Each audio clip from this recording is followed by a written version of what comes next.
The big question going into this review was simple: can the Galaxy A57 finally deliver something close to flagship level performance in a mid-range Galaxy phone?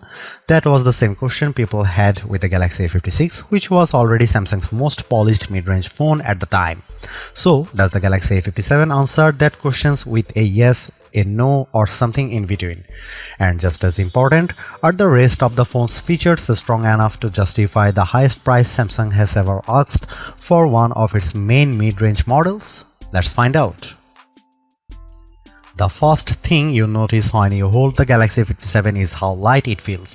Samsung has somehow managed to cut almost 20 grams compared with the Galaxy A56, making this the lightest model in the A series lineup since the Galaxy A52, A53, A54 and A56 all came in between 189 and 200 grams, while the Galaxy A55 was a much heavier 213 grams, the A57 just 179 grams.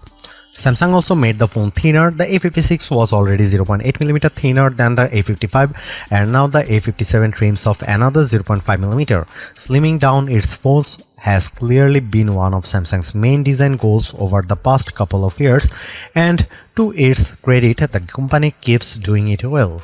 That lighter, thinner body makes the A57 a pleasure to use. It feels easy in the hand and still has that premium feel thanks to the glass and metal build. But there is one design choice that really hurts the look: the Samsung rings on the back. As one of my colleagues pointed out, they look like they were taken straight from a much cheaper phone. They just do not fit on a device that starts over €500. The A56 handled this better, with the camera rings sitting more neatly inside the camera island. Samsung really should have kept that approach instead of moving to something that looks like a downgrade. The rest of the rear design is still very nice, helped by the reflective Gorilla Glass Victus Plus finish. Still, most people will use a case, so the camera ring issue may not matter much day to day. What matters more is durability, and here the A57 makes a real improvement. It now comes with IP68 water and dust resistance.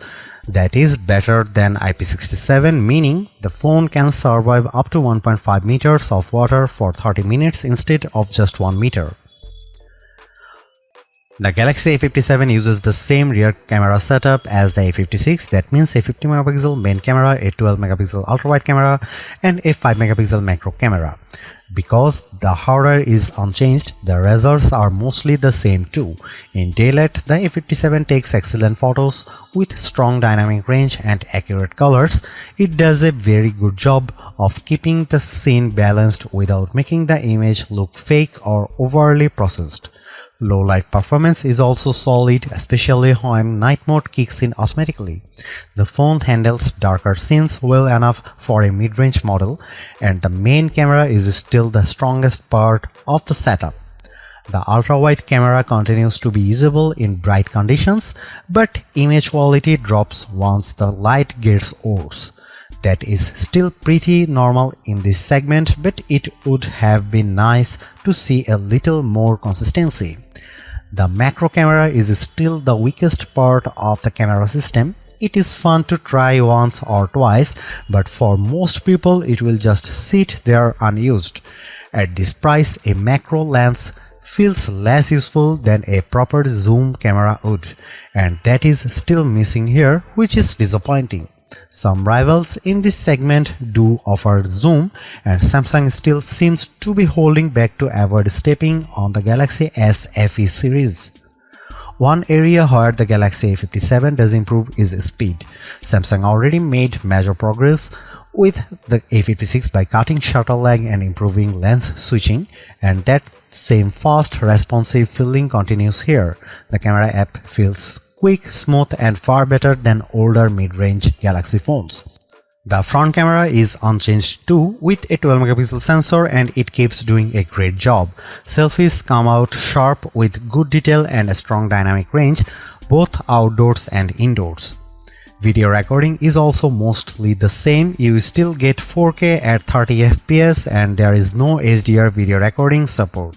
Samsung talks about richer dynamic range and advanced sensor HDR, but that sounds more like marketing than a major real-world change.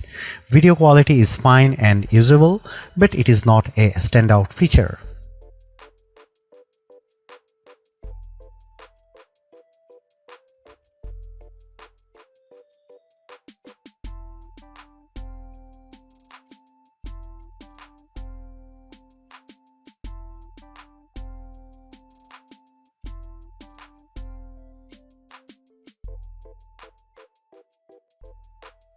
The Galaxy A57 is Samsung's best mid-range phone so far, and if you are shopping in this price class, it is an easy phone to recommend. The bigger question is whether it is the smartest one to buy. At over $500, the Galaxy S25 FE has to be part of the conversation. For around $100 more, it gives you more complete flagship hardware, and in many markets, discounts make that gap even smaller. That makes the choice harder to ignore.